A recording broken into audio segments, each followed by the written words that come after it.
everybody, and welcome back to another very long episode of the Media Boat Podcast, where we got movies, TV, music, and video games, not necessarily in that order.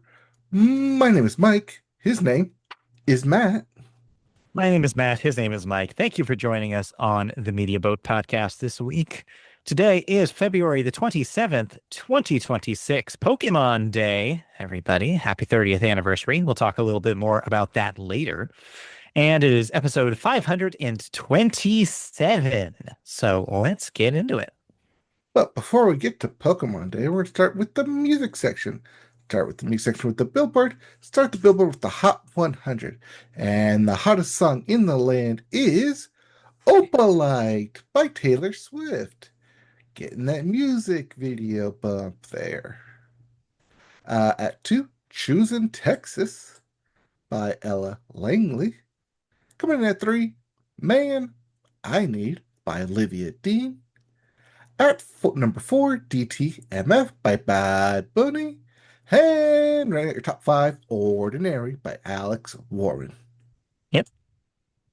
Yep, Taylor back on top, but it's not Ophelia this time. Yeah, you're right. I think it is the music video that helped that out. As for your album chart, your Billboard 200, at number 1 is still Debbie Tirar Mas Photos by Bad Bunny. At 2, The Fall Off of J. Cole. At 3, Octane by Don Tolliver. Coming in at 4, The Problem himself, Morgan Wallen. And rounding at your top 5, The Art of Loving by Olivia Dean. Yep. If you didn't like any of those albums, we have new releases that you can listen to right now. Yeah. Well, after you're letting listen to us, of course. But they include My Days of 58 by Bill Callahan. Deadline. Mini album by Blackpink. Yeah, that Blackpink. The Romantic by Bruno Mars, which I just remembered we'll be talking about in a second here. Wait. Oh, you listened to it today? Yes, I did. Okay. The Mirror by Buck Meek. Sweat Death by Crooked Fingers. The Mountain by Gorillaz. Yes, those gorillas. Yep. Hen's Teeth by Iron and Wine. Heaven 2 by Lala Lala. Marathon, the album, not the game, by Maria BC. Nothing's About to Happen to Me by Mitski. I'm surprised you didn't already listen to this album. Didn't have time today. We also have Dreamers in Exile by Voxtrot. And lastly, if none of those pique your interest, might I interest you in The Great Satan by Rob Zombie. Sure, why not? Yeah, I didn't even realize as I was entering this that we have both an album and a video game called Marathon coming out this week. It's pretty funny. Is the video game Marathon out this week? Because technically it's like a beta, right? Well, Or it's no, like an early access? no, that's happening right now. They're doing a server test right now, Right. which is why people have been talking about playing it. But it is technically releasing next week Right. Okay. before we podcast again. Yeah. All right. Well, before we get to that in video games, at least that marathon in video games, we got to talk about music news. And as we do every year, the Rock and Roll Hall of Fame doles out its nominees of who are the finalists. Yeah. Wait, are these the finalists or are these just the nominees? These are just the nominees. These are not the finalists. It's All right. early for that. All right, a little early for that. But the Rock and Roll Hall of Fame has announced 17 nominees for its class of 2026, with one of its most widely genre-spanning lists of contenders ever. The 10 nominees appearing on the ballot for the very first time include Jeff Buckley, Phil Collins, Melissa Etheridge, Lauryn Hill, In Excess, New Edition, Pink, Shakira, Luther Vandross, and Wu-Tang Clan. The seven returning members on the ballot after, those previous tries and failing to get elected include Black Crowes, Mariah Carey, Billy Idol, Iron Maiden, Joy Division / New Order, Oasis, and Sade. Yep. Of the 17, we will limit it down to those finalists. Yes. And then from then, we will get the actual nominees. But that won't be sometime for a couple months before the ceremony in October, as is tradition. Yeah. And as is tradition, like we do every year, we look at these nominees and some of these names you're surprised aren't already in there. Like it's interesting that this is the first time we're seeing Phil Collins. Phil Collins, the solo, I'm sure he's in there Yes, for Genesis. maybe. I'm not sure. And yeah, I think that there's some worthy names here. I could see Phil Collins. I could see Lauryn Hill. I could see Luther Vandross. Even Wu-Tang Clan. They've been letting a lot of rap acts into the Hall of Fame over the last decade. So I wouldn't be surprised there either. So yeah, I think some strong options as well as the returning names from last year that didn't quite make it. Um, Joy Division, New Order, Oasis, Sade. I think we're going to see some solid picks out of this list. Right, but as we remind everyone, when Hall of Fame nominees for anything comes out, it's not the Hall of Good or the Hall of Really, Really Good or the Hall Yeah. of Piques My Interest. It's the Hall of Fame. It's the Yeah, I elite of know. the elite. There's a Don't reason get they like, only let so many in each year. yeah. Don't like get too disturbed by who gets in and who doesn't. Yeah, it's all kind of made up, anyways. Right. And, if they don't get in this year, then there's next year or the Mhm. year after that or It the just keeps year after going. that. Yeah. Turns out. But, unlike the NFL, there is no limit of how many times you can get nominated to the Rock and Roll Hall of Fame. Yeah, should they add one, do you think? A limit? Yes. Yeah. Well, no, the limit does not exist. Thanks, All Mean right. Girls. Yes. Thank you. Well, speaking of Mean Girls, we got to talk about Bruno Mars. Nothing to do with Mean Girls, but yes, Well, yes, his album, The Romantic, does. yeah. That's the new record that Bruno Mars is putting out today. I understand that this is a Bruno Mars ass Bruno Mars record. That he's back into his 70s vibes. It's like picking up where the Silk Sonic record left off. Is that true? Who told you what my I notes mean, were in my head? Logic told me that. I didn't need anybody to tell me Well, that. you have Just Logic's number? I was just gonna make a really bad joke. I'm not gonna make that joke. But yes, no, yes, he's on my speed dial. No, tell me about The Romantic by Bruno Mars. If you want to get all sweating, hot, and bothered up on the dance floor, Bruno Mars has got a I record don't. for you. No, I don't want that. Oh, you But don't want sure. those blaring trumpets coming in hot? You don't Too want that hot for me. smooth bongos just bumping away in the middle of the night? Ugh, I don't like how you're describing this, but yes, You go don't on. want Bruno Mars just serenading you and your lady or No, man or your partner not all particularly. over, No, all over the night sky? no. Wait, Bruno Mars can fly now? That's pretty cool. Well, his songs definitely soar because if you are in the mood for a very 2 weeks post Valentine's Day, then the Mhm. romantic is definitely for you. Why he Yeah. didn't put this out 2 weeks ago, before on like right before Valentine's Day, I don't know, because this album, the romantic, one in title and two in theme, goes Mhm. perfectly with it, and yet kind of missed it.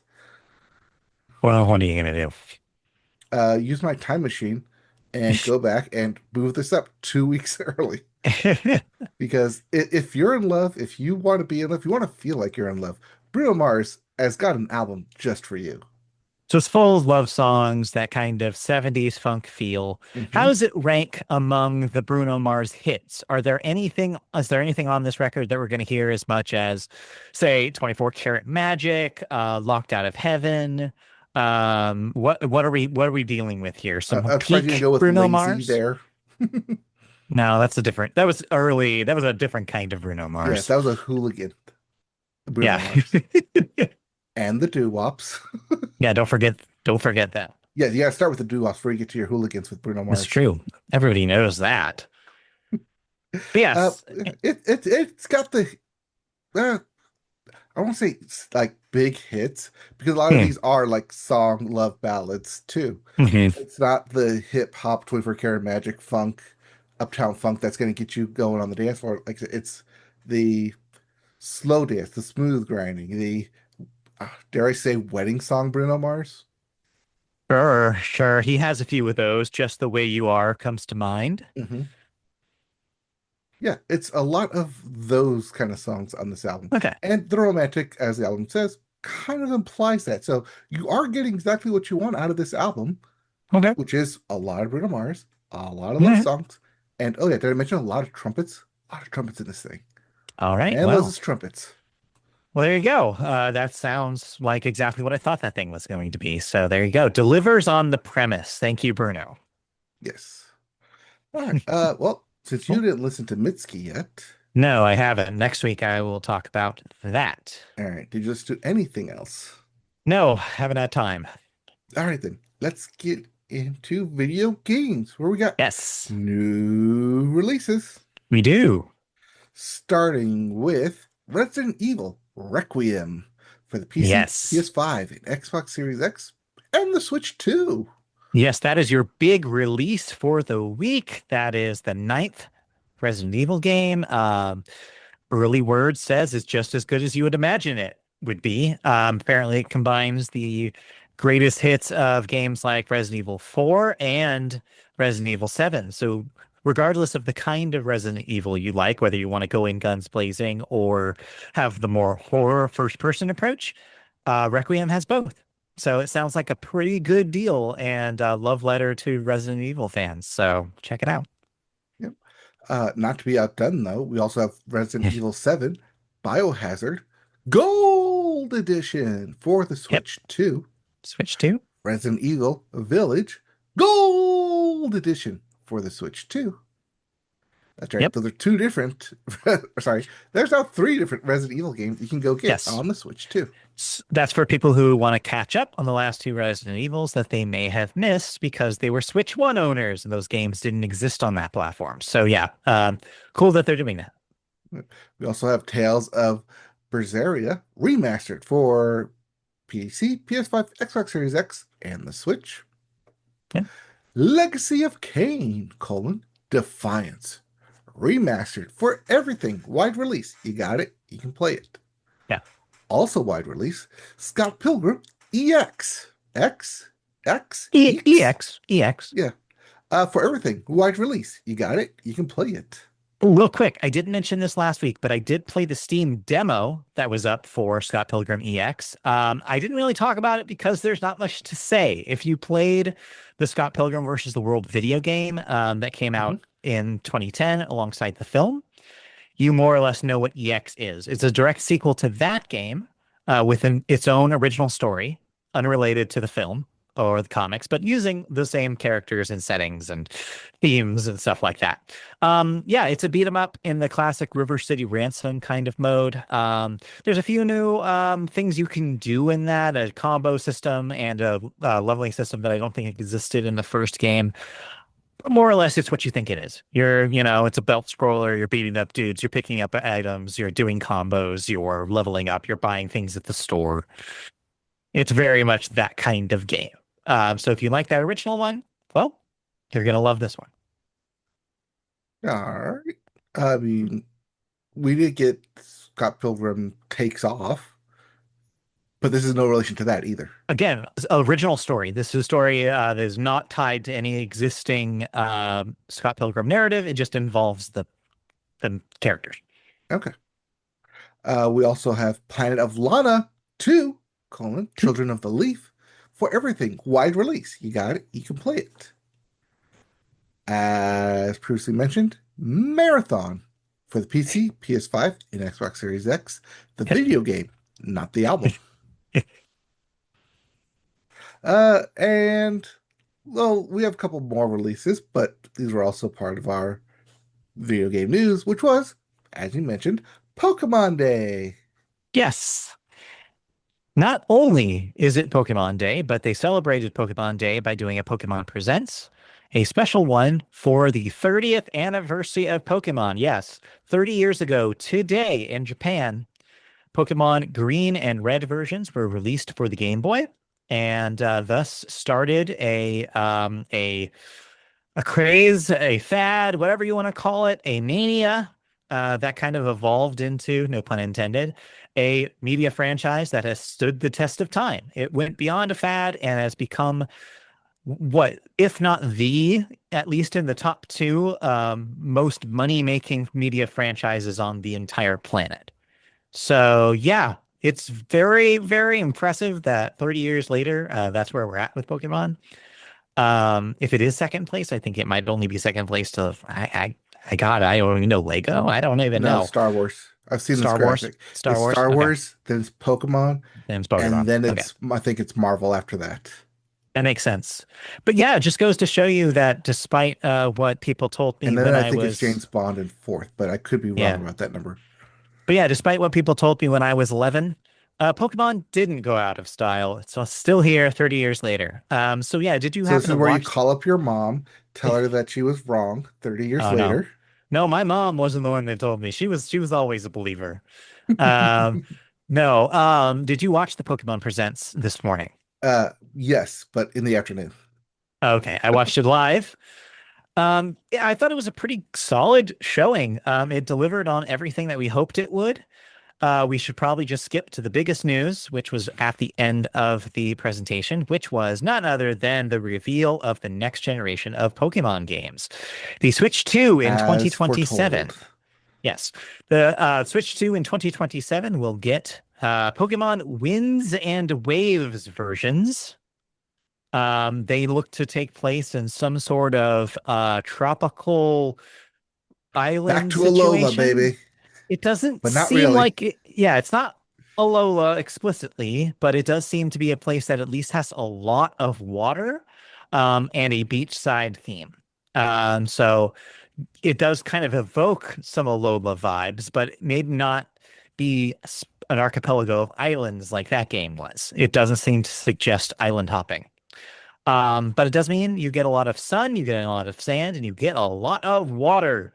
Everybody get their Laprases ready for that one. It's going to be Ruby and Sapphire all over again. There is too much water in this video game. Um, I mean, but it's going to yeah, be Avatar, the video game. How much blue is there on screen at one time? it's too much blue, too much blue. And we got the reveal of the first three starters for this new generation of Pokemon games. Yeah, we did. A grass bird called Brout. Route. And it's Brout. got It's really mean good. leaves. Brout, Yeah, brout, brout. mean brow leaves. A fire type Pomeranian Pokemon called, what was that one? Pombon. Pombon? Yep. Yeah, Ponbon. Yeah, that's right. Pombon. Pombon. And a water type gecko called Gekakwa, There's no right? second. There's no first A. It's Gekwa. Gekwa. Gekwa. Gequa. Gekwa. Still learning about these guys. So yeah, Mhm. they look cute. So yeah, that's all we know so far. 2027 release date for that. Oh, I guess that's not everything. Also, in the reveal, there were two Pikachu that were dressed up in vacation gear. Apparently, a press release that went after referred to them as Mr. Windy Chew and Miss Wavy Chew. Official names, everybody, believe it or not, and that they will serve as some sort of guide characters in the video game. So we don't know what role they will have quite yet, but I imagine they'll show up and maybe show you around. If this is true, then I already know which version I'm getting. It's the one that looks Yeah. like my doctor in blue. Yeah, with your very own Miss Wavy Chew.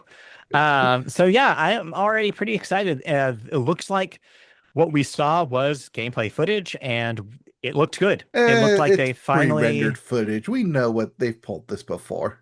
I don't know though. Like it looks like it's not good, and like the first thought I had is this looks like that Pokemon Snap, new Pokemon Snap engine, and I Mhm. think that they are.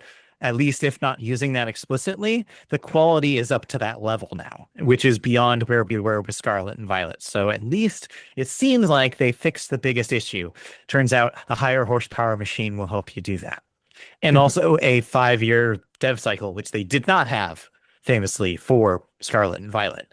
So yeah, good news ultimately, I think. A pretty solid reveal for the next generation and something to look forward to for next year at some That's point. right. You mentioned this is 2027 release, not 2026 Yeah. release, which means I have at least, probably at minimum, 1 year to purchase that a Switch Yes. 2.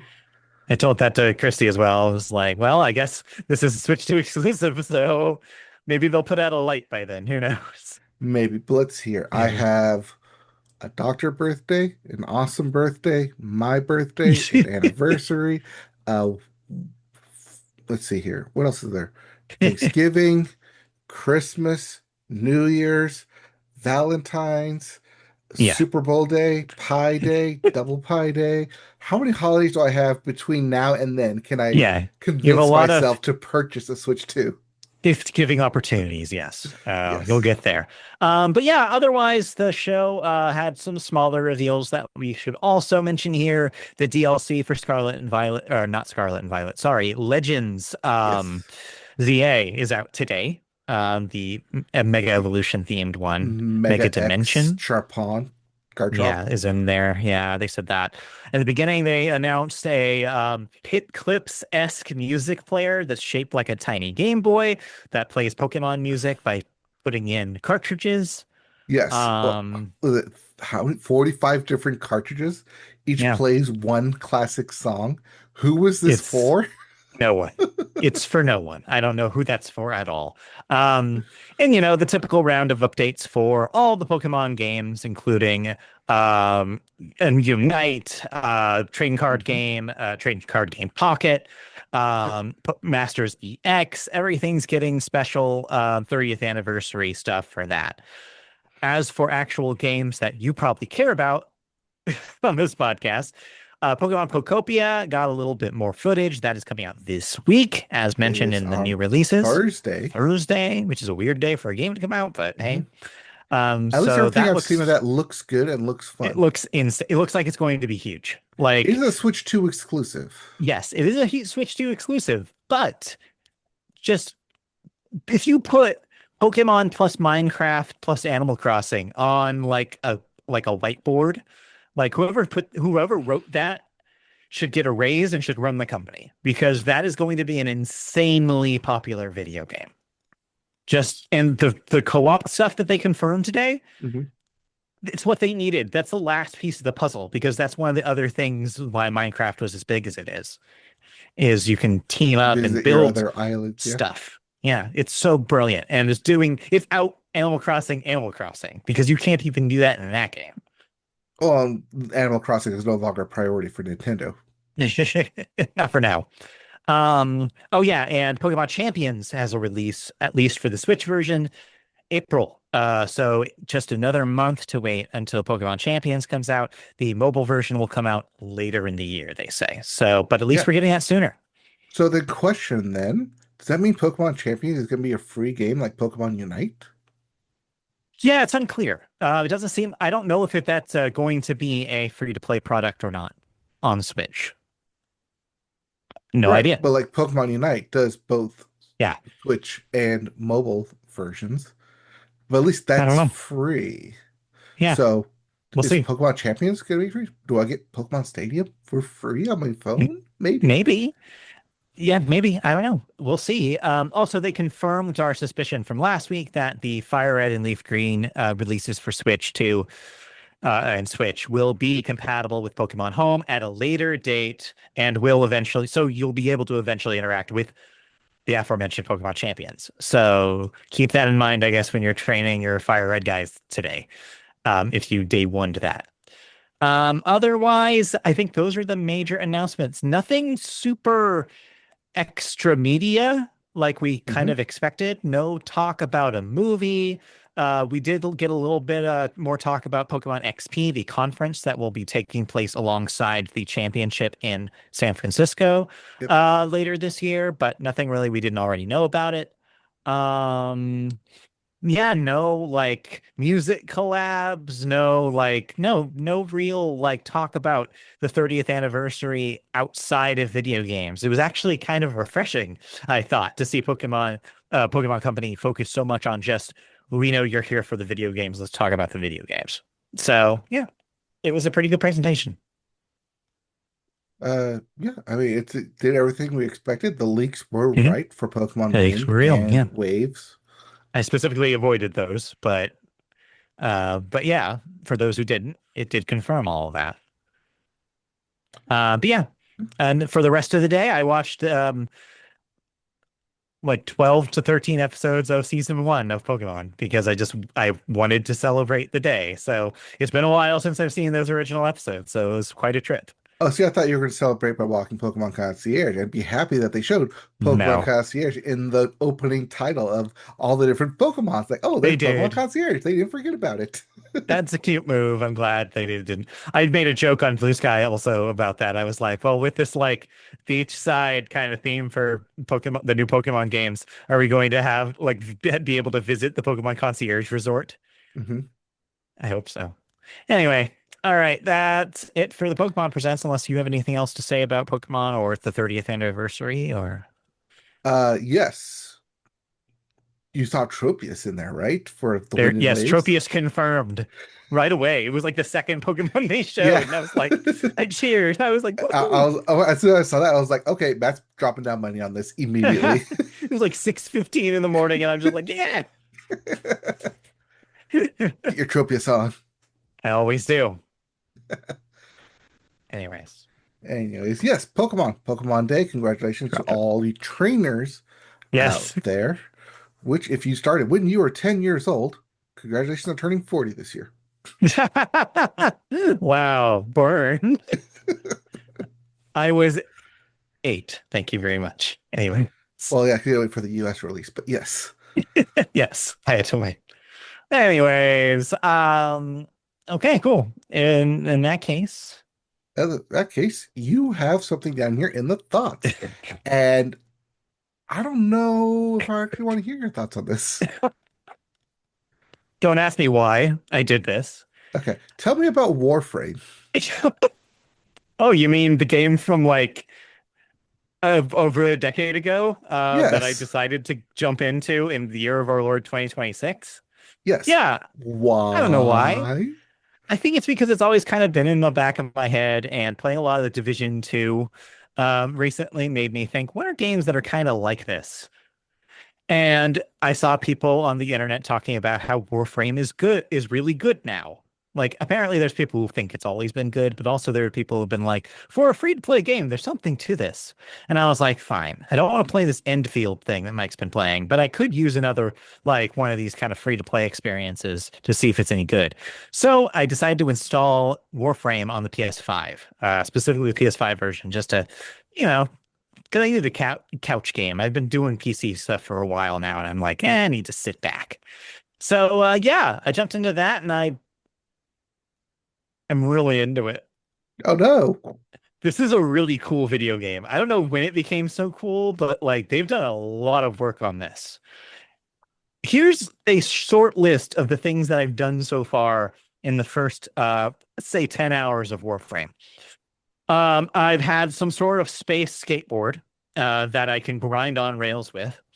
I went to a town, and as I entered, the entire town started singing a musical intro to the town as if this was like Beauty and the Beast or Sinners. Uh, also I went like, oh, what else? What else? What else? What else? Yeah, you can do this move where you slide and jump and you do this like twisty thing in midair. Also, you're like constantly sprinting if the sprint is toggled on, and you're moving so fast. You are booking it through these levels, every single one. Like there's kind of a slippery feel to the controls, but it's not a bad one. It moves very smoothly. And once you kind of get into the groove of the game, there's a lot of real cool things you can do. I got like a bow and arrow right away, and it feels amazing. Like this game is really cool. and I had no idea. Why didn't anybody tell me that Warframe is good? Like almost 15 years later. How did I not know? It was nominated for award game for best ongoing game. Yeah, I get it now. Like I haven't even exhausted. I've like I said, I put like 10 years, 10 hours in. Yes, you have 10 And years to catch up. I'm still like, there's so much content that's all just free and waiting for you to do. It feels a little bit like Destiny if Destiny was a little bit more like gracious with how it does like leveling and how it does its stuff. Like it wasn't so hard. Like Destiny is a more challenging game. This is less challenging, but it does gives you that same kind of vibe as good Destiny, which is, oh, I can just go on these runs and kind of just like turn my brain off and listen to a podcast, or I could pay attention to all the lore and the dialogue that's going on here because they've done a lot of work on that too. There's so many characters, so many planets to visit, so many things happening, so much stuff written down in the codex about every item that you're picking up, every weapon that you're upgrading, everything that's on your ship. More about like, why are you here? What are you? You're like a race of like of Tennos, which are like old robot warriors that are like being brought back to life because they're needed for some sort of mysterious mission and stuff like that. There's a lot going on here, but moment to moment, it's a lot of fun. Yes, it is basically just a third person shooter where you're doing very linear style missions until you're not. There's a open world area. It's just like there's the game just keeps giving. Like every time I think I'm like figured out everything the game has, there's a new variant of a mission coming and there's a new thing that I get to do. Like I just unlocked a character that has like a bubble ability where you can release bubbles and they do then they like heat seek to enemies. She can generate her own like water skateboard that she can use at any time. It's like, what is going on? This game is so cool. So, if you ever are exhausted with Enfield, I would be very curious to see what you think about Warframe. I think the onboarding is surprisingly good for a game that's been around as long.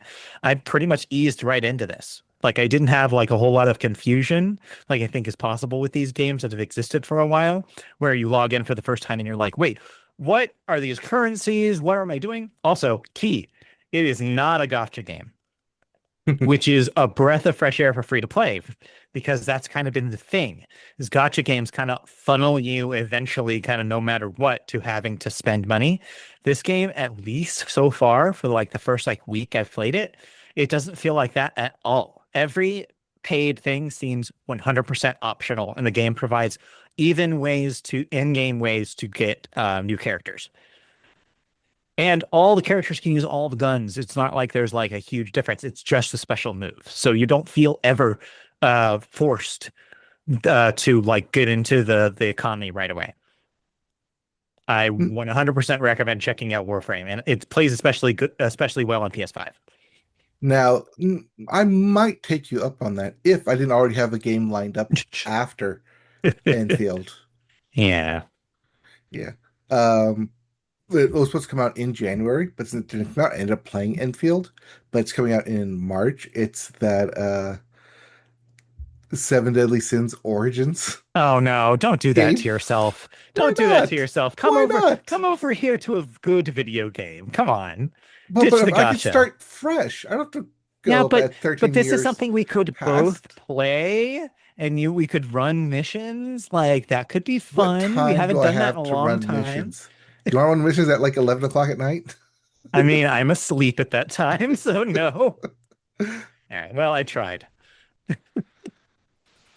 Yeah. Anyways, I'm Anyways, done talking about Warframe. you're only playing this until Thursday when Pokopia takes over your waking and sleeping time. I mean, if we get that in this household, it's going to be me watching Chrissy play it. So we'll decide if she is interested that much in it or not. Because I'm trying to not buy video games right now. Hence the free to play. Yes. All right. Well, I know we've talked about Marathon at least twice on here. I want to make it a third time. I downloaded Marathon to Oh, did you play. get in? No, I also Yeah, didn't try to get it because yeah, after it was done, I didn't realize that it was a free thing this yeah, weekend. yeah. So it was started yesterday. Then I downloaded it, but then Thursday TV happened, and I didn't get a chance to Hmm. play it. So I'll probably Yeah, play it no. tonight and or this weekend. but we'll Yeah, see because the free to play only ends goes until Sunday, I believe. it's just a server test right now. And so, yeah, so I do think that it's kind of impounded. So if you try to get in and can't get in, like they say, just keep trying if you're that adamant about it, but you might Mhm. not you get a chance. So we'll see. I don't know. Maybe they should stress test those servers a little bit more then. I See think how that far game I can go. looks I think that game looks really cool. But every time I've played an extraction mode in anything, in any shooter, I've absolutely hated it. I played the Borderlands version, I played the Call of Duty version, and both were miserable experiences. It's like when people were talking about Arc Raiders last couple Hmm. months, I was just like, that sounds like a game I'm never going to want to play. And same thing for Marathon. I'm not an extraction shooter guy. All right. Well, if that's all we're playing, then let's get And into television. Start yeah, television with the Sports Corner. it's sports It's time. sports time. Hey, I know we're done talking about the NFL, but it's Scout Combine It never weekend. truly ends. It never truly ends. This is the last, well, one of the last times that scouts can go out, see players, post their times in the 40s, the bench press, make them look all nice and fancy before actual draft day. The Raiders are still technically on the clock, so they are the number one pick. If you want to go to the Raiders, just do well at the scouting combine. But over in, actual in-season stuff, baseball spring training is happening, currently going on, and you can watch Yes. all those games through MLB.TV. Not all of them, only the ones that have I don't know, they do a actual lot of like existing free games though. broadcasts. Yeah, they do. Unfortunately, though, if neither team is doing a broadcast and the MLB is not actually doing it themselves for MLB Network, you cannot watch that game. Every Uh, time I've tried to watch a Angels game, it says the same thing, which is neither of these teams have a stream going right now. I'm like, cool. I guess I can't watch it. So thanks for that. Hopefully the Angels get it fixed by season come. They said that Angels.tv was going to be ready, Hmm. but it's not ready for spring training. I hope it's ready for opening day because if it's not, there's going to be a lot of people who are going to be mad about that. And the only way you can watch it is to go to a game, but then you're giving money directly to Ari Moreno. I mean, no matter what you're giving money to Artie, as if you're engaging in anything Angels, it's all roads lead to him, unfortunately. I think Until you're he going to sells the see team. I think you're going to see a brand new wave of sell the team this year. I think it's going to be the most sell the team chance that we've heard probably as Angels fans in the last 15 years. Get ready. I'm expecting it. I'm looking forward to it. Yeah, we'll bring our own sell the team signs when we go. All right.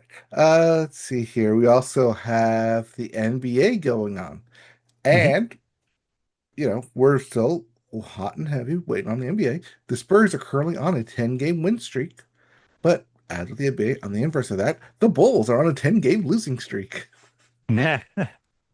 Let's see here. And there could be a new name for the NBA MVP as your Mm. top two go-getters, your current reigning MVP, Shai Alexander, and your usually second in MVP voting the past couple of years, Nikola Jokic, are both in danger of being ineligible to win again this season Oh, because of a new NBA rule that prohibits players who miss more than 17 games from qualifying for a postseason award. whoops. Currently, Nikola Jokic is very close to it at 16 games.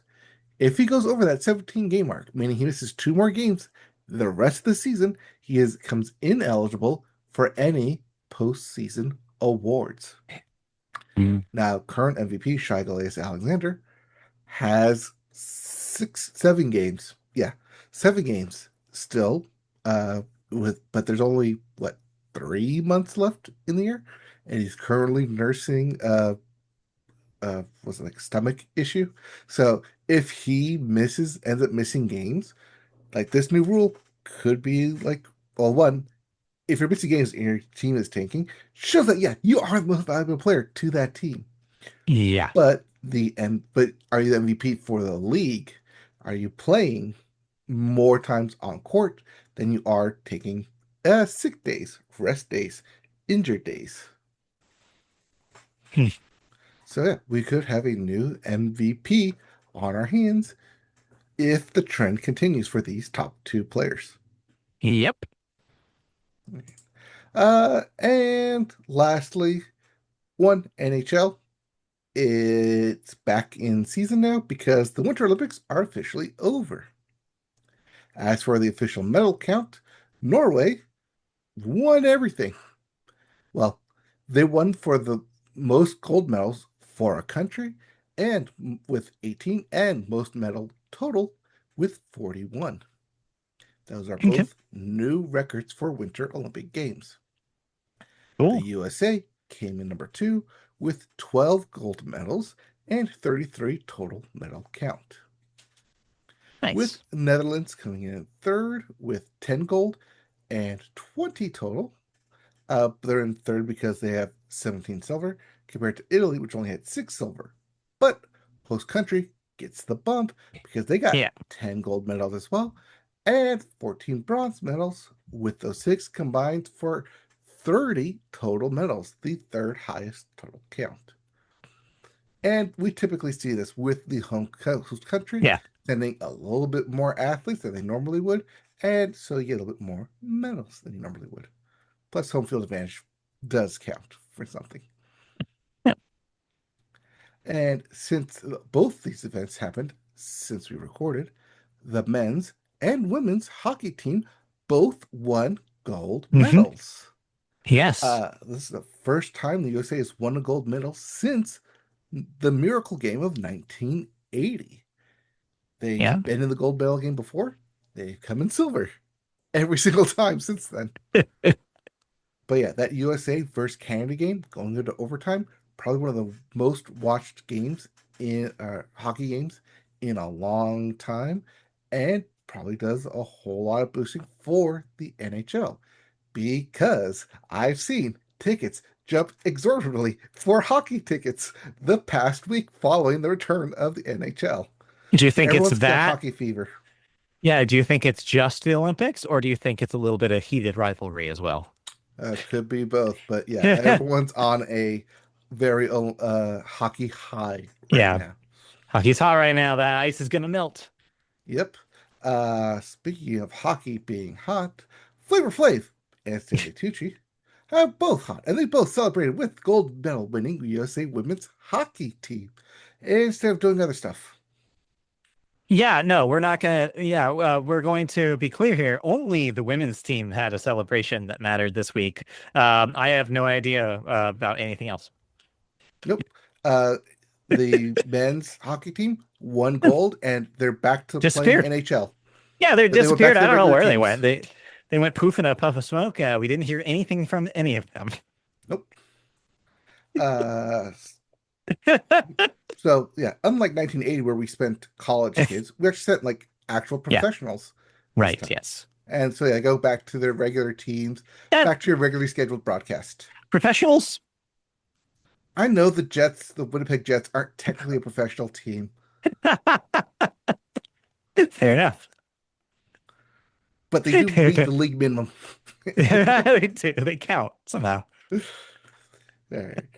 Anyways. And speaking of amateur athletes, college. So we are very, very, very, very, very, very like almost less than 24 hours, 48 hours away from March. And that means March Madness. And that means March Madness Sunday, Selection Sunday, will occur on March 15th.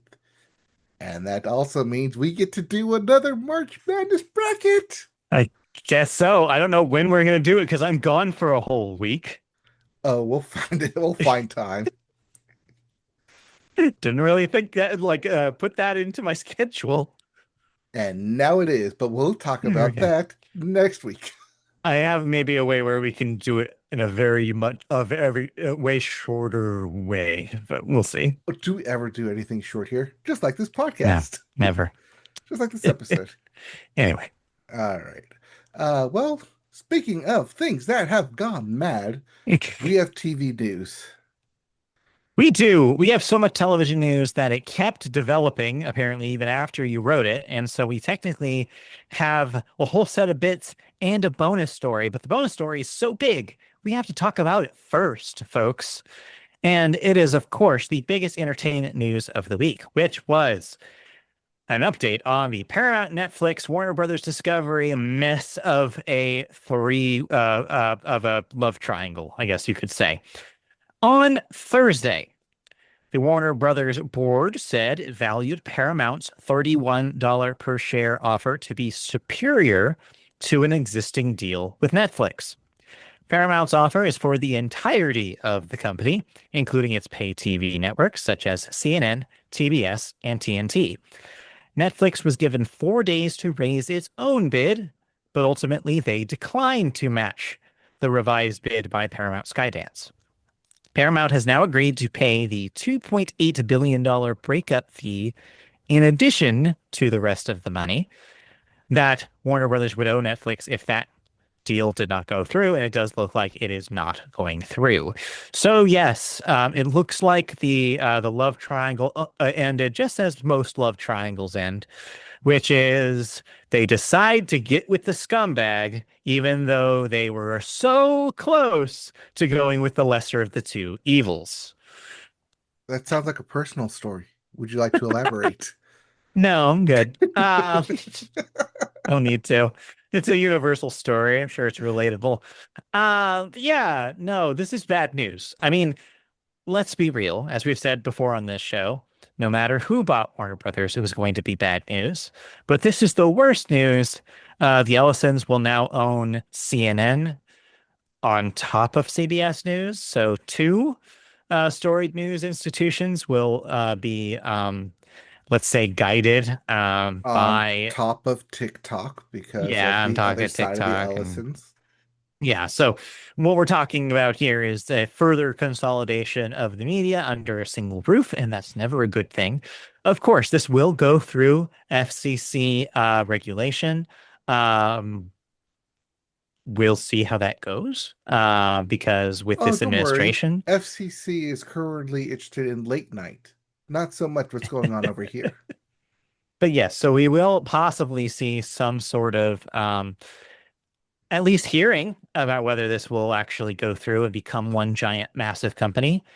Just the size on its own seems insane.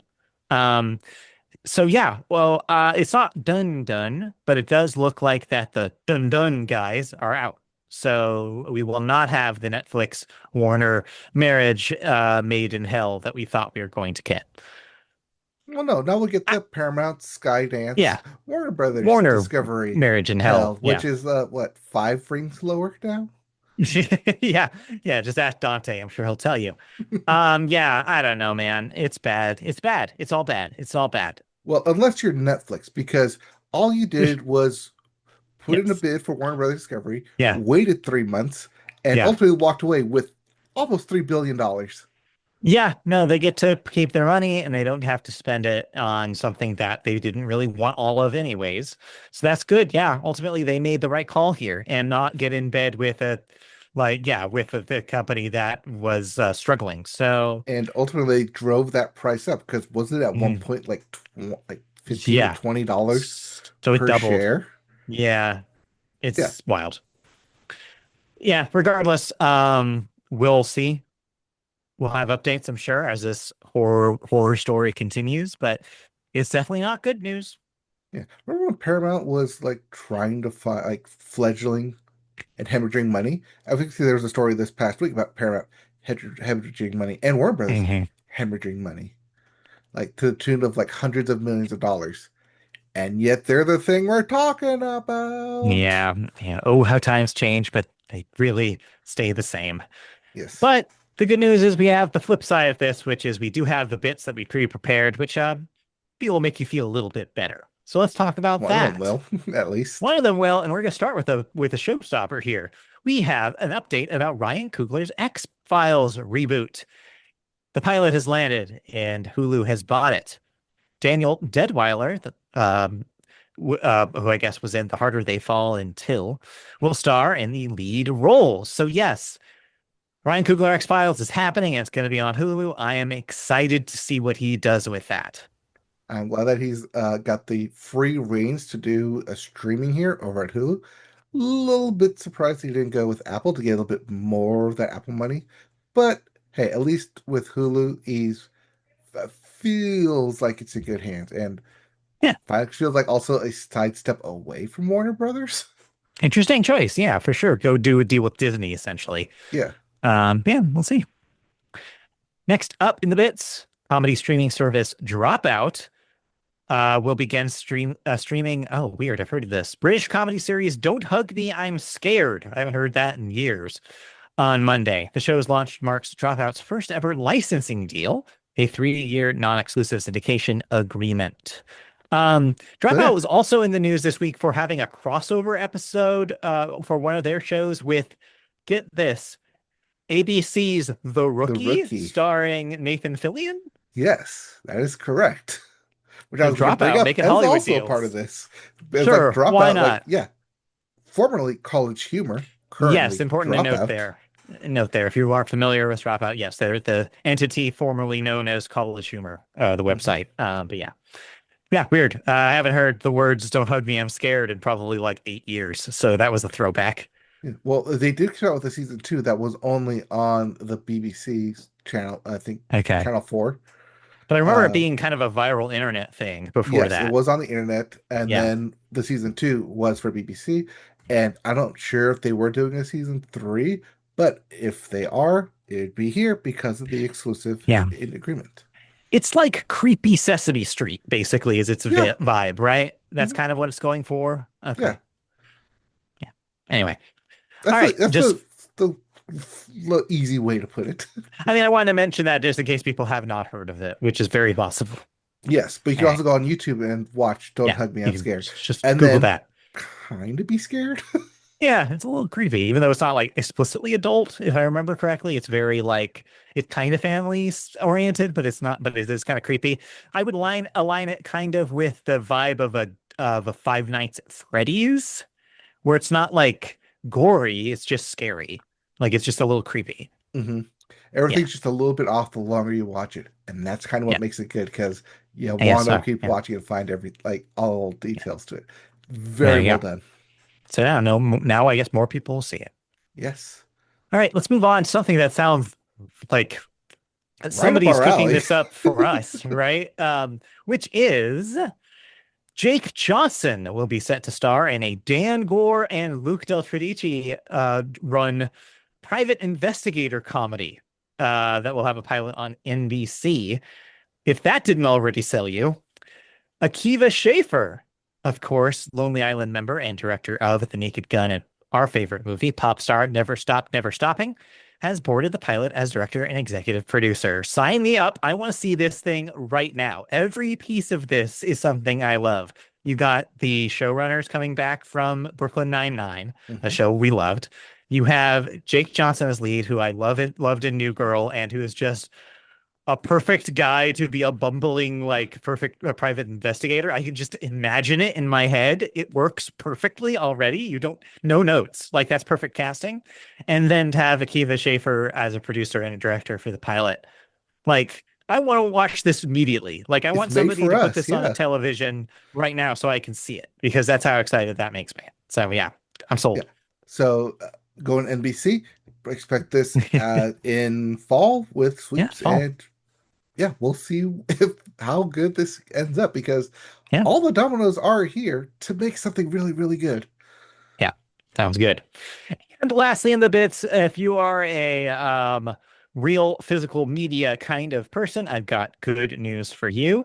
A Knight of the Seven Kingdoms, the Game of Thrones spinoff currently airing on HBO, will get its first season on the 4K Blu-ray, releasing on June 16th of this year.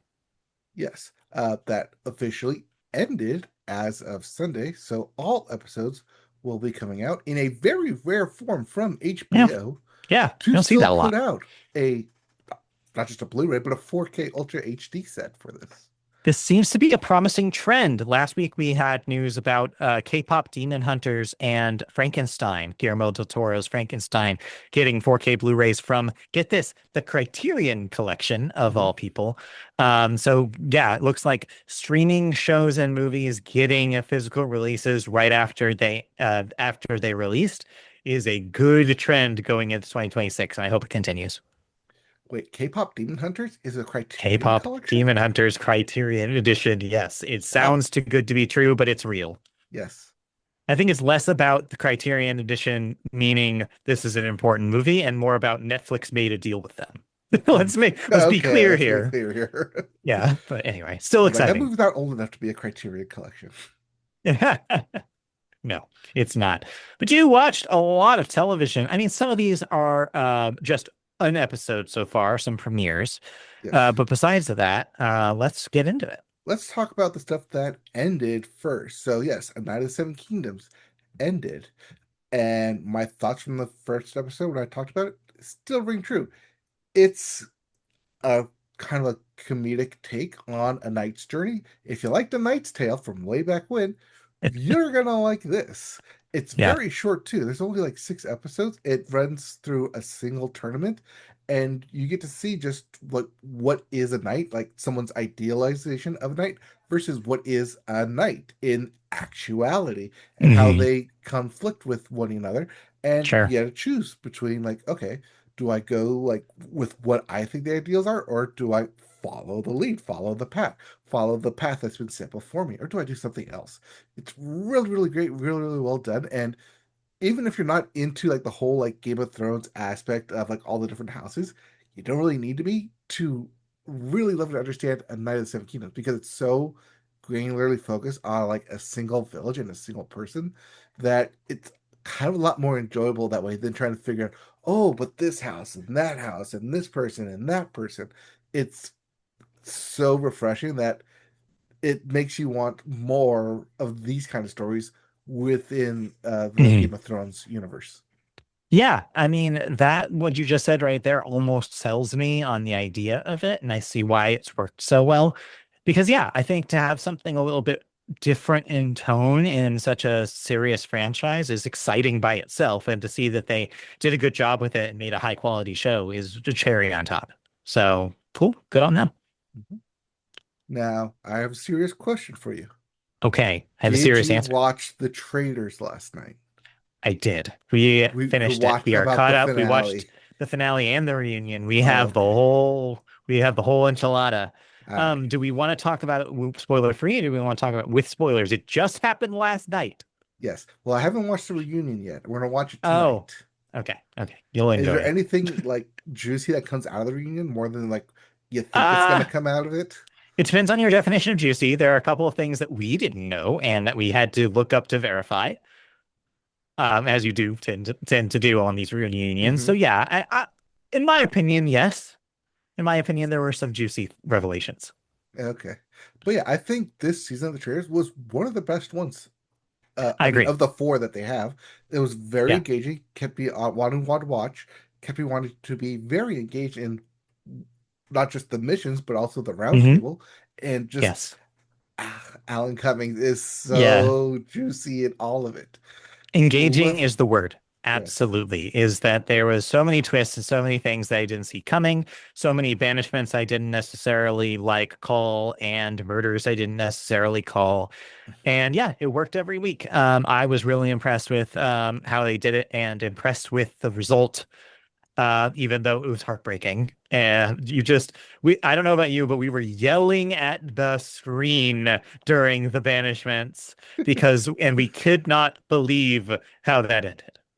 Oh, we could because like that's what like we are kind of like partially rooting for, Okay. but then ours also we were Yeah. partially being like, come on, be smarter Yeah. than that. Can you be No, smarter that's than that? See, Can you?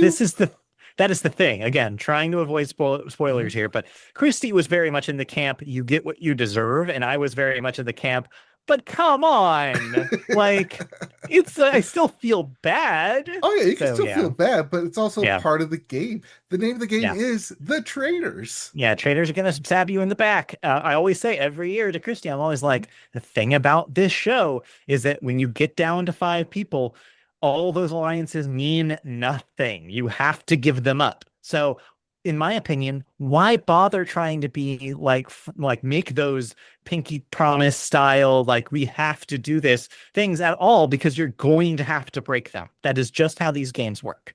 Right. I see because like they've already had 3 seasons prior to this one, that you'd watch it, you'd know how the ending goes, where when you get to the end, you can still Yeah. banish people Yeah. and just be like, okay, even if I'm a faithful and I know I'm gonna get down to me and you, Yeah. if I don't win it, I want to be happy that at least you're winning it.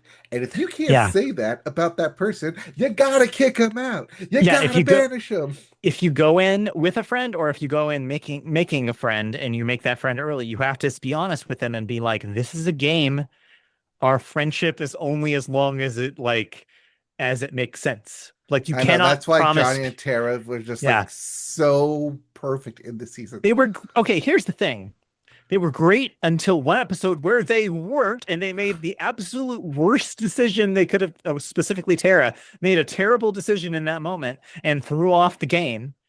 And then they were good again. And then they figured everything out by the end. Mhm. And I was just so mad Yeah, but it was too late by because then.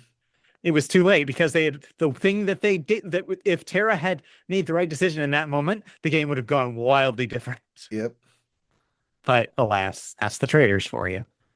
But yeah, But yeah. one of the best versions. Yeah. Excited to see what they do.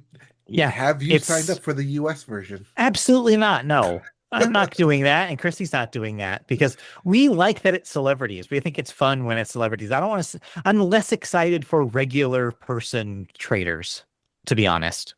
Am I not celebrity enough for you? I mean, go for it. I would love to see you try. I would love to see you get on the traders. That would be really entertaining and great publicity for the Media Boat podcast. Yes, you heard it first. You just do like what like however many weeks of solo shows that is good while you're out without cell phone use. Three Anyway, weeks of solo yeah, shows. something like So I'm that. making it to the end. But yeah, still, of course, the best. We don't need to tell you it's the best reality show, competition reality show on television. Right, because the It's real best good. reality show, which is Love is Blind, is still going on with the weddings coming up this upcoming week. Says you. All right, let's Yes, I move did just on. say that. What else do you want to talk about? All right, that's all the stuff that's currently airing that we're watching, Yeah, but there's a bunch of new stuff that happened as yeah. well. Just lightning round through them. Like, let's All just right, blast through these all right, episodes here. we're going to throw this real quickly. Neighbors, it's on HBO Max. Okay. If you liked it's Florida, man, Oh, right. but you not like a fan of like them doing reenactment with the actors, well, Neighbors is actual real people in actual real disputes, shot documentary style about your wacky neighbors.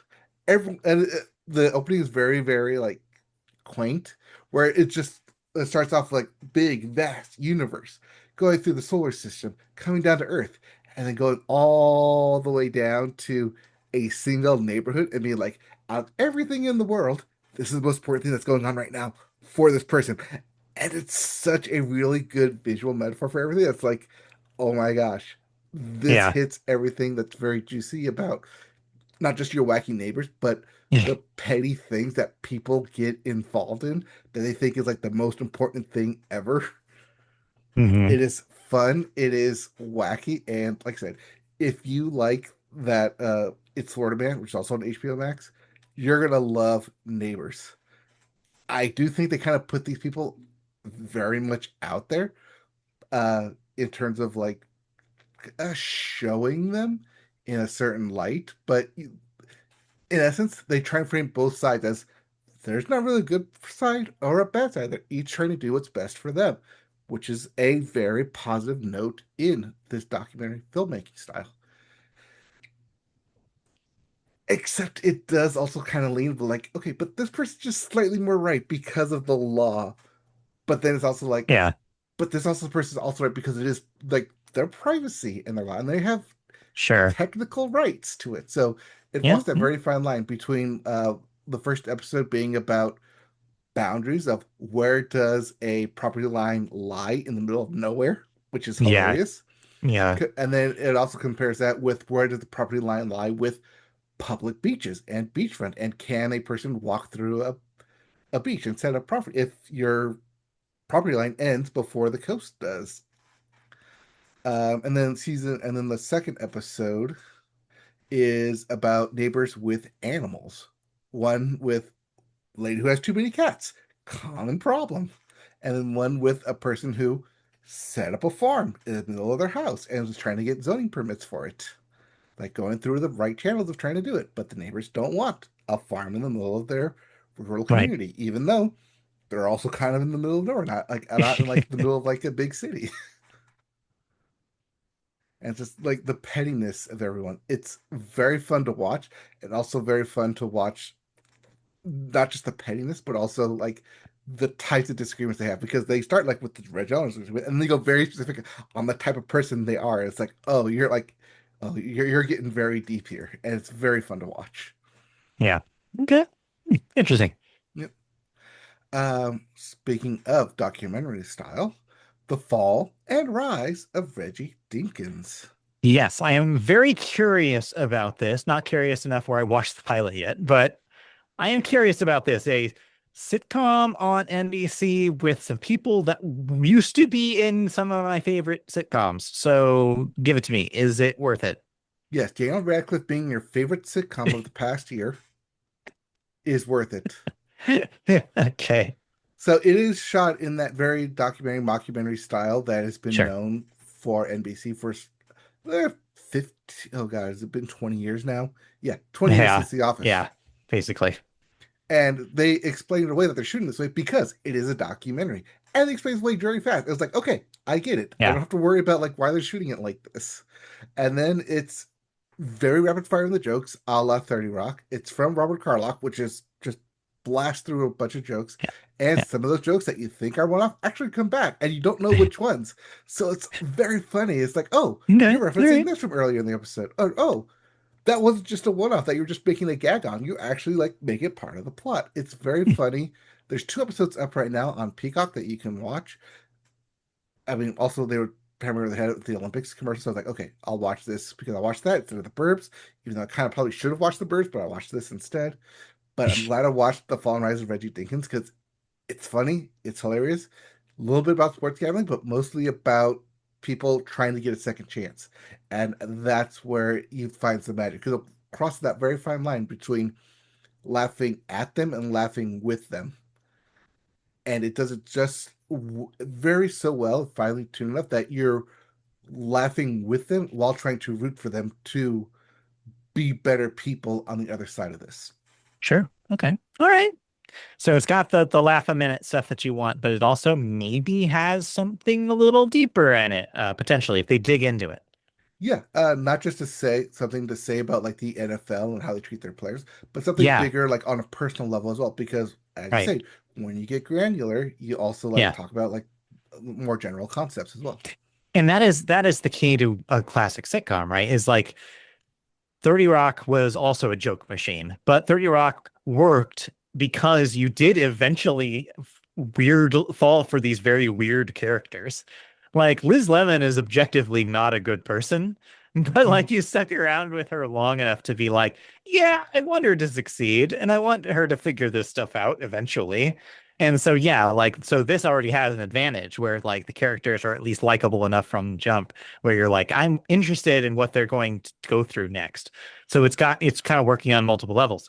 I just hope that it doesn't dive bomb into lazy as fast as Unbreakable Kimmy Schmidt did, which is my worry.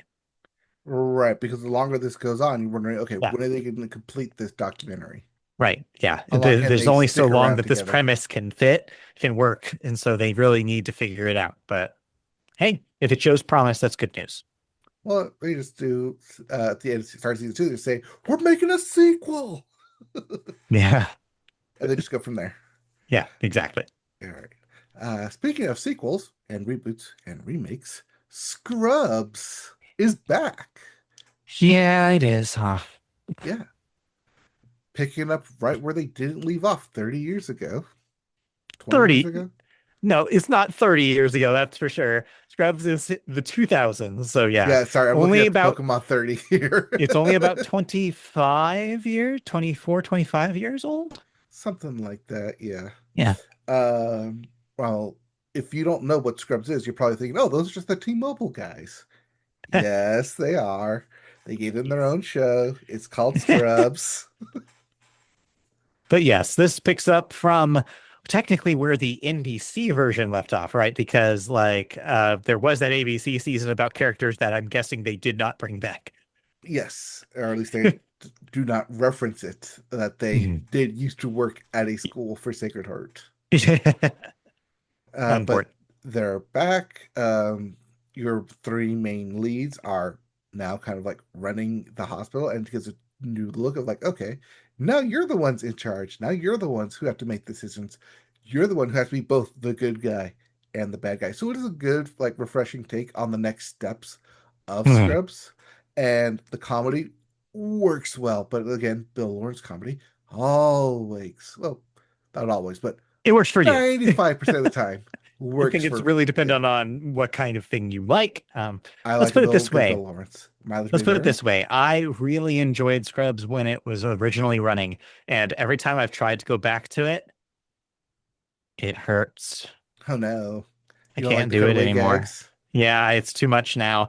I think that it worked when I was younger, but it's something about the vibe of that era just is weird to me. So my worry here is that if they're trying to emulate that original show too closely, I'm not sure if I'm like down with that. So what is your read about like the vibe of this? Does it seem to like be a modern enough approach where it's not just trying to be nostalgia? I think it tries to take that modern approach, which was the first opening joke, where it's set up like The Pit, the common show people now reference when they talk about medical dramas. Yeah. And very quickly within those that opening act of being like, yeah, we are a medical drama, but we But not that also kind. have enough like Right. levity in our writing to make jokes every now and then, and they It's do that yeah. here, and it does well enough to where if you haven't watched those original seasons of Scrubs, picks you right up to speed and kind of like gives you a really quick detour crash course of what's been happening since we last saw these characters. Yeah. And yeah, I think that that's probably the move. I guess if they're going to do it this way, Mhm. then yeah, I guess that's the way you got to do it. I mean, I like you said, I like this type of comedy. I like this type of show, and I will be turning in weekly on this. Okay, And the last show I have, yes, I know I'm going long here. that's okay. I had a lot of TV to watch, but all these are Yeah, single episodes. we Is don't have a whole lot of movie to talk about, so we're good. Yeah, well, the last thing here is Paradise season two. It's back Yes. with a 3 episode premiere. And it needs those 3 episodes because we need to talk about the new character that we're introducing. What happened to our current character, Xavier Collins, in his since we last saw him, and what happened to the bunker that they were all in. I guess that's a spoiler for season one of Eh, Paradise, but it's okay. it's okay. You had a year and a half, I think, to watch it. So yeah, 3 episodes get you all caught up on the three different main storylines of where season two is going to basically go off and take off from here. Excited to see where it goes. I do love the writing. I do think they try and make everything a little bit too much entangled, but if they're able to nail it, like the ending, like they did with season one, I will once again recommend people watch Paradise. Okay. Did you watch anything? I know I've been talking a lot. We finished the Traitors, but otherwise, no. So if that is it, then we can safely move on. All right, let's go All right, into let's talk about some cancellations and then cancellations, what renewals. am I no longer watching? You will no longer be watching Smiling Friends. And you're probably thinking, wait a minute, Hmm. didn't we just say it got renewed for 2 more seasons? Well, the creators themselves have decided to pull the rug early and have said the show will end after season 3. Apparently, the quote is from one of the creators is that this is largely what they wanted to do with this show was only have it be around for a little bit, not like overstay its welcome. And if they think that they peaked, they wanted to pull the plug. And so there you go. Just 3 seasons of Smiling Friends, a show that a lot of people I respect seem to like, but I tried one episode of and it was not my thing at all. Yeah, I couldn't get quite into this. No. Apparently, they did have pitches for where season four and season five were going, but the creator did cite burnout and not wanting to be stuck Yeah. in here, wanting to branch out and do other things. All And Adult Swim kind of wouldn't let them, I guess, right. because they need those seasons. Well, soon it's going to be like who really is running Adult Swim is going to be the question. So just give it some time. Yep, Anyways, I mean, maybe the part of this is getting off the sinking ship before it really goes under. that's the real key here. Maybe so. We'll know. We'll never know. Maybe. All right, moving on to some renewals for you. MGM Plus, yes, MGM Plus still exists, is bringing back their Robin Hood show for a second season. I guess people are watching it. And HBO will bring back Industry for a fifth season, but it will be the last season of Industry. So there you go. And that is right before the season four finale, which is this upcoming weekend. Yeah. Then we have a few deaths to talk about. First, we have Rondale Moore, age 25, very young, an NFL player who played for the Cardinals and the Vikings. Yep, drafted by the Cardinals 3 years ago, played Mm. the past season with the Vikings. Trouble trying to stay healthy, and Yeah, yeah, 25, young. damn, that's rough. That's a rough one. Hmm. We also have actress Sandra Lee, who is 97, was in films such as Hello Dolly, Peter Pan, and Sunday in New York. Yep, 97. Broadway actress who took Mhm. talents to the screen. There you go. But lastly, the biggest one this week, Robert Carradine, age 71, Mhm. was an actor in films like Revenge of the Nerds and The Big Red One, but millennials might know from his role in Lizzie McGuire. Yep, the dad of Yes, the Lizzie father in that show. McGuire. I didn't really watch much Lizzie McGuire, so I'm not super familiar, but the name definitely sounds familiar. So Well, I I'd watched it, recognize but him if I not saw for him. the dad. What's that supposed to mean? Big Hillary Duff fan over here. Once We just upon a watched time. her. If you want some weird vibes, I recommend looking up her Architectural Digest tour of her home on YouTube. Just trust me. Just go in blind if you're a Hillary Duff person. It's real weird. All right. Anyways, let's move into the last section of the show, which is the movie section. We always start the movies with the weekend box office numbers and look at how on the nose we were With the with the numbers. number, but not the movie. We totally whiffed on the movie. We thought that How to Make a Killing was going to be your number one movie this week.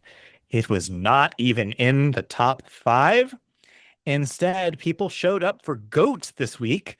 I guess whoever cared about it last week when they were seeing Wuthering Heights waited and saw it this week with their kids. But yes, Goat was your Or number they one were movie. watching the NBA All-Star weekend and didn't go see Yeah, the basketball movie. And they then were, they yeah, saw the commercial neither, and be like, right? all right, I'll take my kids to see the basketball They movie. saw enough ads for Goat where they were convinced finally, all right, fine, I'll take you to Goat. Fine, there's nothing important going on this past weekend. Yeah, nothing else is going on. So yeah, Goat is your number one movie this week, $16 million in its debut. That's at 58 million total. Actually, not in debut. Sorry, that's the second week for Goat. Number two, Wuthering Heights, in its second week made 14 million. That's at 59. Number three, I Can Only Imagine 2 made $7.7 million in its first weekend. Number four, Crime 101 made $5.5 million. That's at 24. That's kind of bombing for the star power in that cast, Yep. which I figured it would. You It didn't blame look Amazon good. for that, but yes. Yeah, blame Amazon for that.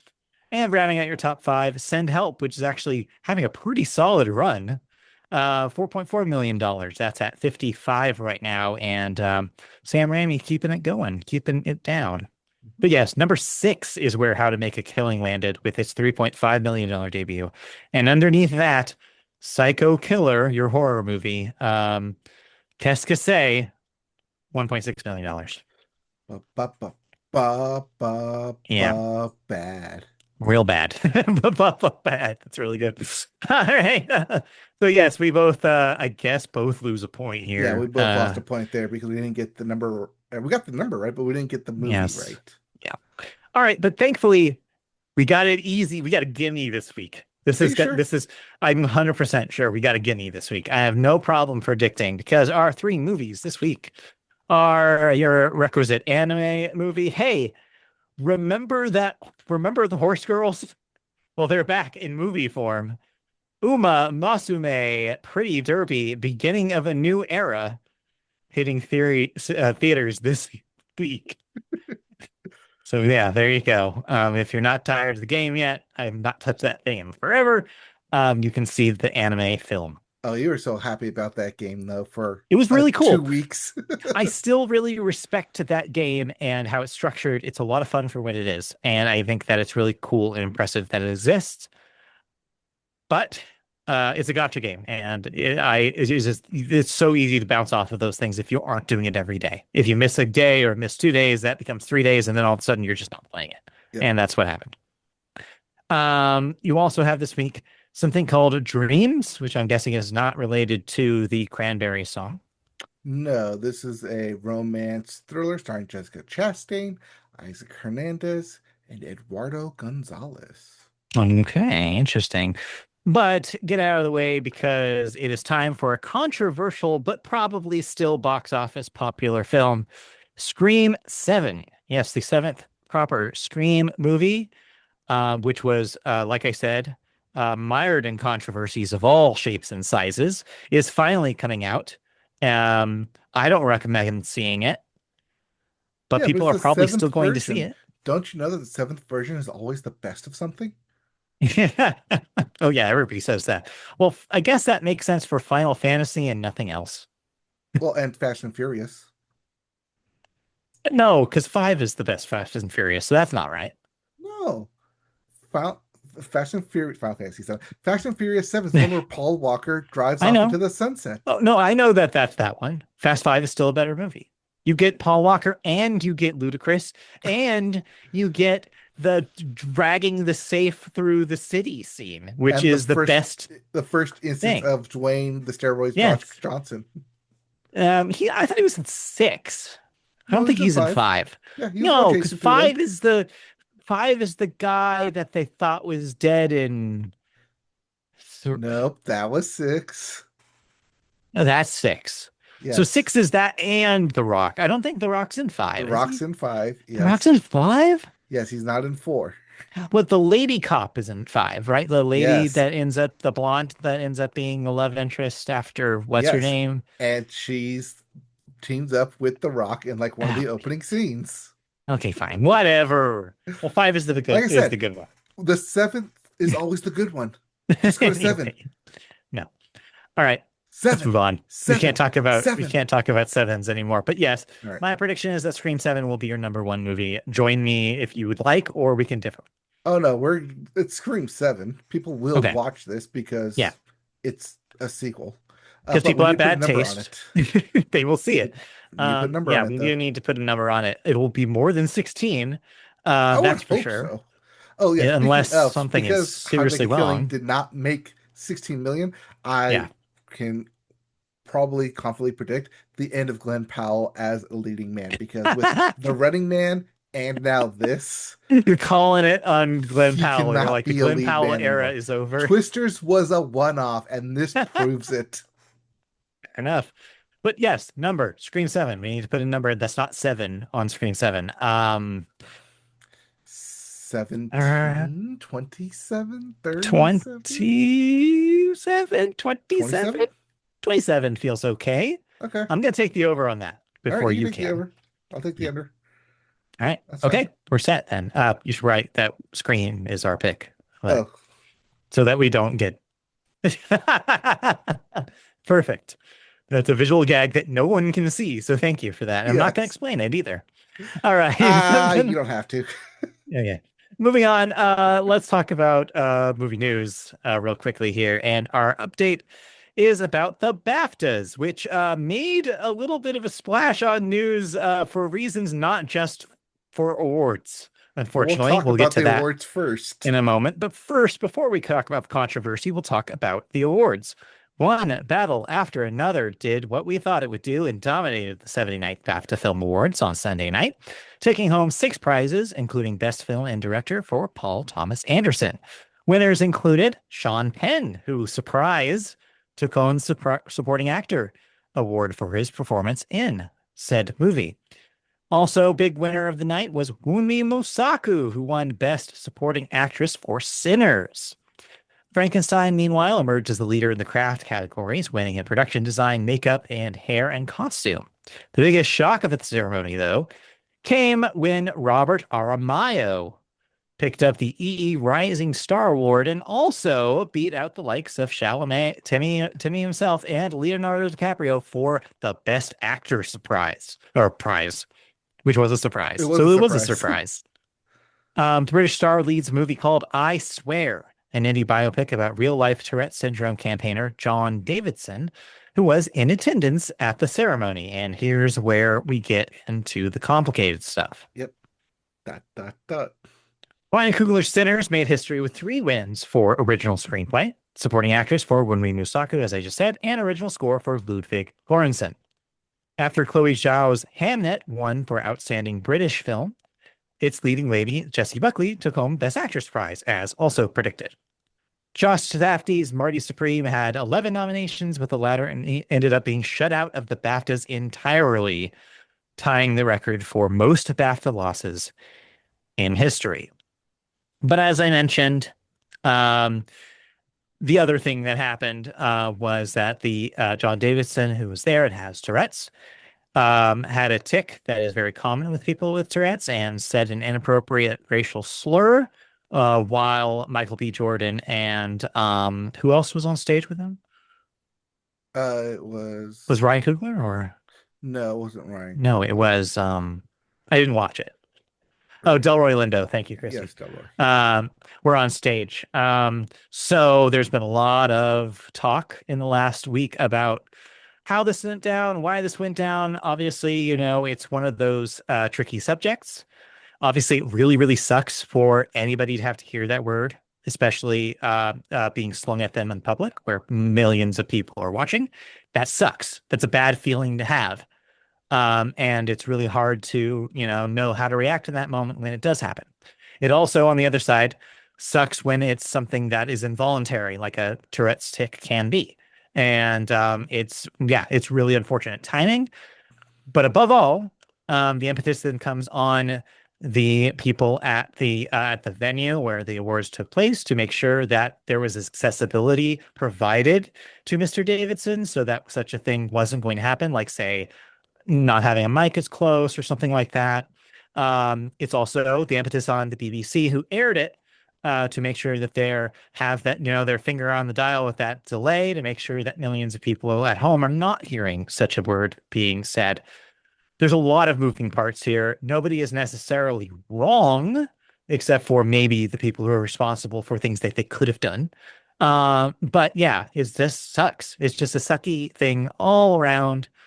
But if anything comes out of this, I do hope it's a little bit more knowledge about Tourette's, a little bit more understanding about why people with Tourette's have these tics, where it comes from, that they can't control it necessarily, what we can do to support more research to figure out what's going on there. And also, a good reminder that that word still has power and it matters.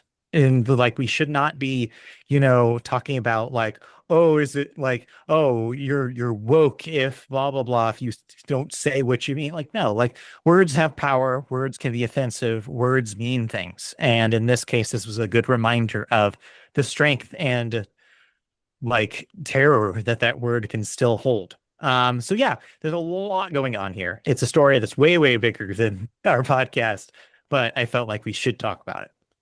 Yeah, the BAFTAs and the BBC have come out to apologize since the Mhm. incident. Yes, Also note that it was not the only incident. It's just the one that's getting a lot of the publicity for this. it's the one that's Uh, getting most. Yeah. Alan Cummings, who was host during it, did say Yes. in his opening monologue that Mhm. addressing both the Tourette's syndrome Yeah. as well as that Davidson was in the Yeah. audience, and that if Yes. you And did that could hear it, happen. that's where it Yeah. could would follow. And let us say twice in one podcast, good on Alan Cummings. What a guy, right? Like he's the Yep. MVP of this podcast, I guess you could But say. this ultimately this does fall on the BBC for airing Yes. it like that. They do Yeah. have censors on hand. It They has could been, have bleeped it. and I They understand it's been chose not edited to. going forward, so it Yes. will not contain that in any replays or clips that are disseminated from the show. So at Except least for they the did ones that that. are currently out there. Well, except for the stuff that leaked, that's people still have stuff from the live Hmm. presentation. Like that's you can't the network can't get rid of those unless they do like DMCA takedowns, which I'm sure they're trying to do. Hmm. But yeah, otherwise, to go back to the BAFTAs of it all, the actual awards, this says some interesting things about the Oscar race, as we hoped it would. Pretty much locks in Jessie Buckley for actress. It more or less locks in PTA for director. It does look like I was right way back when I talked about Frankenstein the first time and said this is going to be your favorite for the technical awards. Yep. Confirmed, more or less. That's your horse to bet on. Except for the Interesting. CG, that's going to Avatar. Yeah. Um, the actor thing is interesting, but also not really a threat, considering that actor is not nominated in the Oscars at all. Hmm. So that means that Timmy still could win there.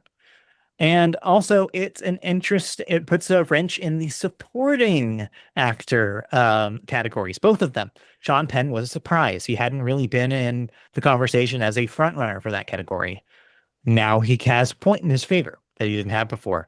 And the big surprise, though, I think, is Wumi Musaku. This maybe leaves, depending on how SAG goes this week. Yes, or sorry, the actor awards go this Yep. week. We will determine whether she is now the front runner for the Oscar. So yeah, interesting stuff. Yep. The Oscars are on Selection Sunday, March Yes, 15th. The SAG/Actor Awards are are this Sunday. this Sunday, the first, Yes.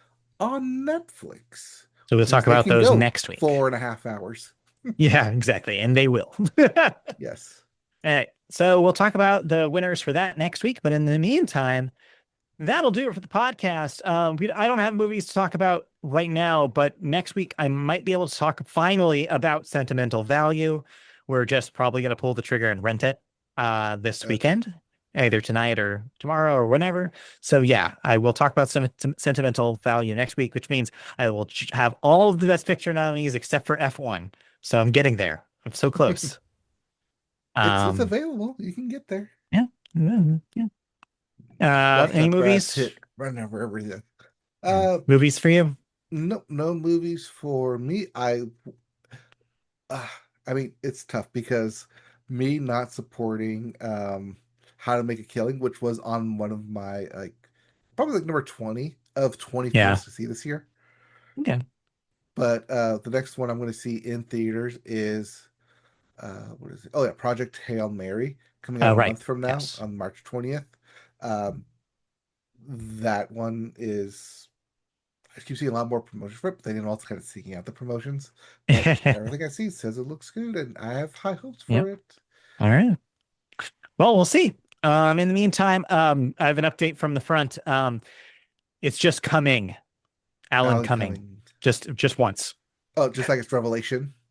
It's Yeah, just one. There's no just S. how it's Revelation, and yeah, exactly like that. Yes, Alan coming. Just one. Just one Yeah, time. there's only one Alan coming. It's true.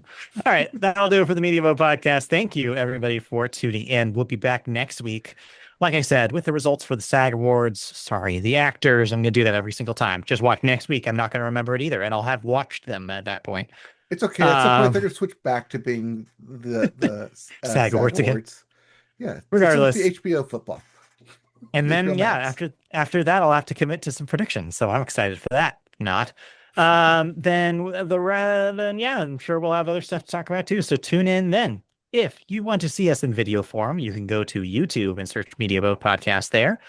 You can like, subscribe, click the bell for notifications if you want to get notified when new videos go live.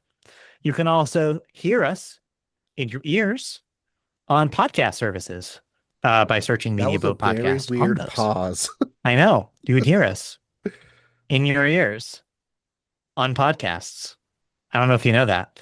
Yeah, just search Media Boat Podcast. You'll find us.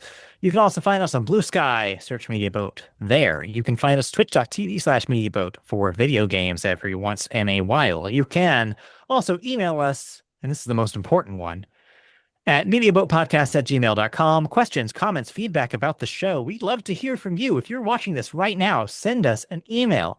That is not, I'm not forcing you.